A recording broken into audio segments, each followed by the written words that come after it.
Radio Karoual, le journal, présentation Fatmata Diko. Vous suivez Soir Info sur la Radio Karoual. Les grands titres. La caisse d'assurance maladie des armées Kama expliqué aux journalistes et à certains militaires lors d'un point de presse. Bientôt, l'église chrétienne burkinabé va célébrer ses 25 ans d'évangélisation. Voilà pour les grandes articulations de cette édition du soir sur Radio Karoual. Bonsoir et bienvenue.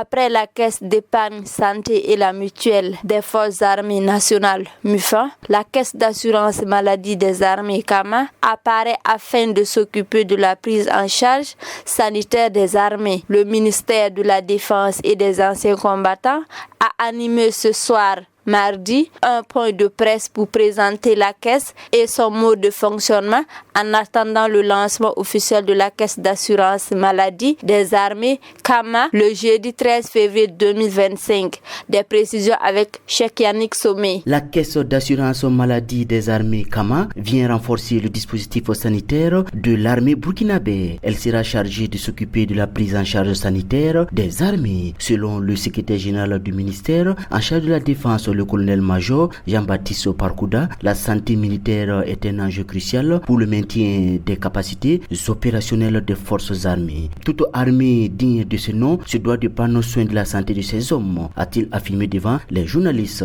La Kama est appelée à jouer un rôle clé dans le maintien et la préservation de la santé des militaires et aura pour charge d'assurer une couverture santé complète aux militaires. Cette caisse va s'étendre à la famille de ces derniers. Concernant les ayants droit, les enfants des militaires sont couverts jusqu'à 21 ans et jusqu'à 26 ans s'ils poursuivent des études supérieures. Selon le directeur général de la Kama, le médecin colonel-major Seydou Yonaba, l'un des objectifs de la caisse est de faire en sorte que chaque bénéficiaire, qu'il soit en poste dans une grande ville ou dans une région reculée, puisse recevoir des prestations médicales adaptées à ses besoins. Pour ce faire, il faudra des cotisations retenues à la source des militaires, des subventions de l'État, des majorations, des astreintes, des pénalités de retard dues aux cotisations des militaires, les dons et legs, les pénalités financières appliquées aux situations de fraude avérées et toute autre ressource attribuée au RAMU en vertu d'une législation et d'une réglementation particulière. La Kama va couvrir les consultations médicales, les actes médico-chirurgicaux, les actes infirmiers, les examens de biologie médicale, les actes de radiologie et d'imagerie médicale, les explorations fonctionnelles, la dispensation des produits de santé administrés pendant les soins et admis à prise en charge directe, les actes de rééducation fonctionnelle et de kinésithérapie, le transport médicalisé des malades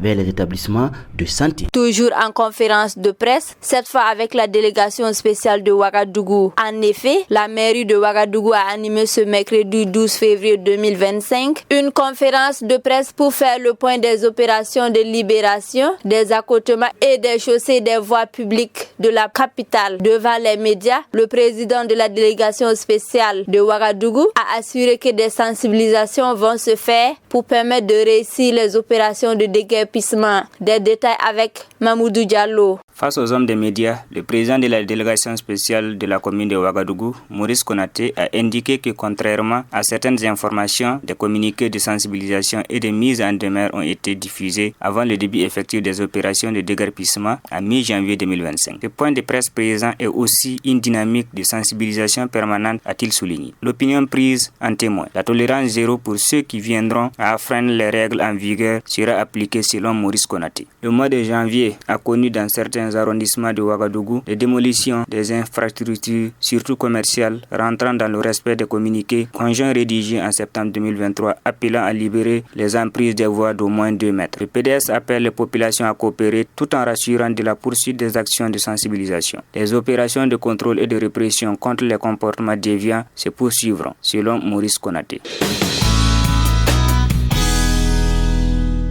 Le Burkina va recevoir la visite du secrétaire d'État de sa sainteté, son éminence cardinal Pietro Parolin, À l'occasion de la clôture des 125 ans de l'évangélisation du Burkina Faso, une conférence de presse a été animée par la conférence épiscopale Burkina-Niger ce mercredi 12 février 2025. Le développement de cette information avec Diakondi Tendano. Son éminence cardinal Pietro Parolin va séjourner au Burkina du 14 au 18 février 2025. Durant son séjour, il va présider la messe de clôture du jubilé à Yagma, situé au nord de Ouagadougou. Selon Monseigneur Laurent Dabiré, le cardinal aura un programme riche et chargé outre la présidente de la messe de clôture du jubilé à Yagma. Le secrétaire d'État rencontrera les évêques de la conférence épiscopale Burkina-Niger. Il aura des audiences avec les plus autorités de notre pays. De plus, des rencontres sont prévues avec les autorités religieuses, protestants et musulmans, et coutumières, notamment les chefs coutumières et Mogo Naba. Le cardinal va être reçu tour à tour par le président du Faso, le capitaine Ibrahim Traoré, le premier ministre Rintalba Jean-Emmanuel Ouedraogo, le président de l'Assemblée législative de transition, Dr Ousmane Bougma, le ministre en charge des affaires étrangères, Karamoko Zamari Traoré. Le séjour du cardinal, c'est des échanges avec des structures de la pastorale sociale de l'église famille, l'université Saint-Thomas d'Aquin, le centre médical Policis, les personnes déplacées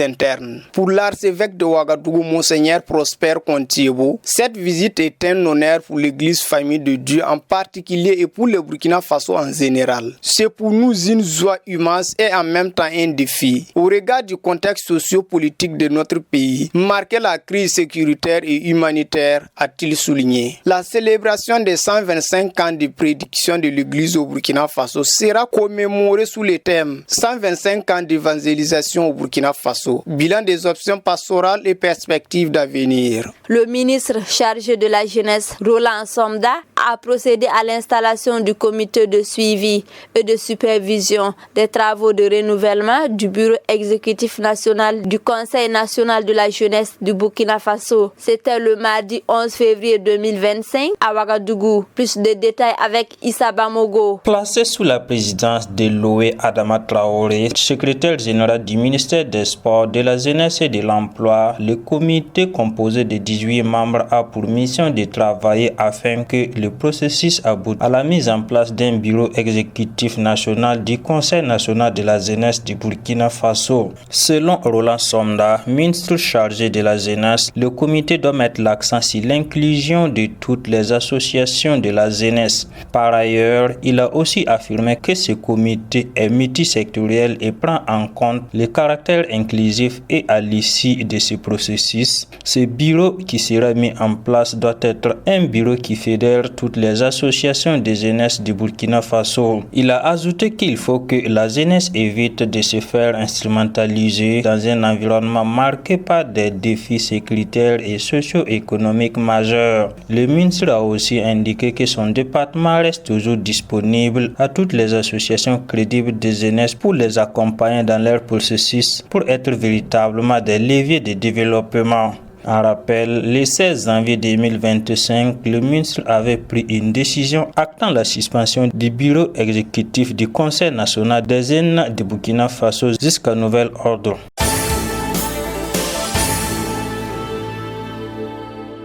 Hors de chez nous, on s'intéresse au Niger. L'Ordre des avocats a décidé de s'abstenir de participer aux travaux des assises nationales prévues par le gouvernement. L'information a été donnée dans un communiqué ce 12 février. L'essentiel de la note avec Cheikh Yannick Somé. Les avocats nigériens, à travers leur ordre, décident de s'abstenir des travaux des assises nationales convoquées par le gouvernement nigérien. Réuni lors d'une session extraordinaire, le barreau dit rester fidèle à sa tradition de sentinelle du droit, mais reste disponible à encourager et accompagner tout processus à la conquête des vraies solutions aux préoccupations majeures du peuple nigérien. En plus du barreau nigérien, l'association nigérienne de lutte contre la corruption, aussi dans un communiqué, décide de refuser la validation des textes préfabriqués ayant pour seul objectif la confiscation de la souveraineté populaire. Aucun membre de sa structure ne participera aux assises nationales prévues du 15 au 19 février février 2025.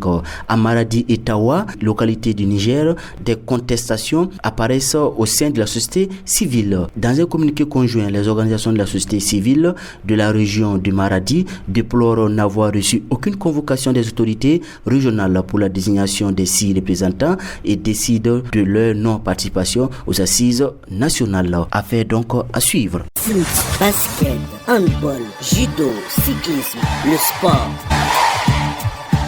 La phase à élimination directe de la Ligue des Champions continue avec les barrages allés. À l'issue des 4 rencontres jouées hier mardi, où le choc Manchester City-Real de Madrid a tenu toutes ses promesses. 8 équipes s'affrontent ce soir en attendant les matchs retour prévus les 18 et 19 février 2025. Résultats et programme des phases allées des barrages de la Ligue des Champions avec Ismaël Joseph Pachono. À domicile, Manchester City a été dompté par le roi de la Ligue des Champions qui tient à sa couronne et ne compte pas la laisser en si bon chemin. Le doublé du cyborg norvégien n'auront pas suffi. C'est dans les dernières minutes que le Real va expédier les hommes de Pep Guardiola en enfer grâce à Brahim Diaz entré en cours de jeu à la 86e minute et Jude Bellingham à la 92e minute. Bien avant, Mbappé avait donné le sourire aux Madrilènes. Score final, Manchester City 2, Real de Madrid 3. Le choc de Ligue 1 à Roudouro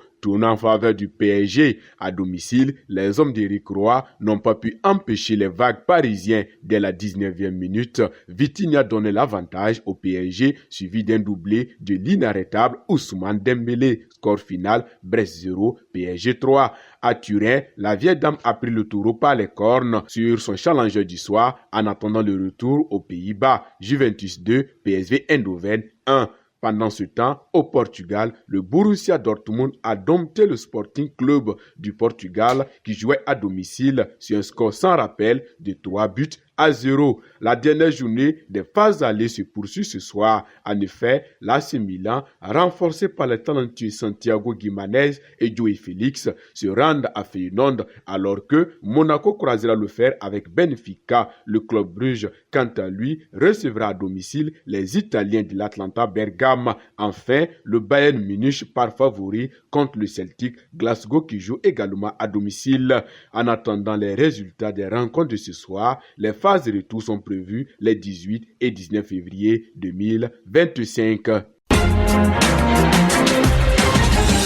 Radio Karoual, le journal, présentation Fatmata Diko. La maturité, c'est aussi savoir se souvenir des bienfaits d'une personne même après l'avoir quittée, nous rappelle William Sinclair, chancelier, juriste, architecte écossais. Et c'est avec cette pensée qu'on arrive au terme de cette édition pilotée par Mamoudou Diallo. Bonne méditation et restez sur la 104.6 FM est un bon choix. Agréable soirée à tous.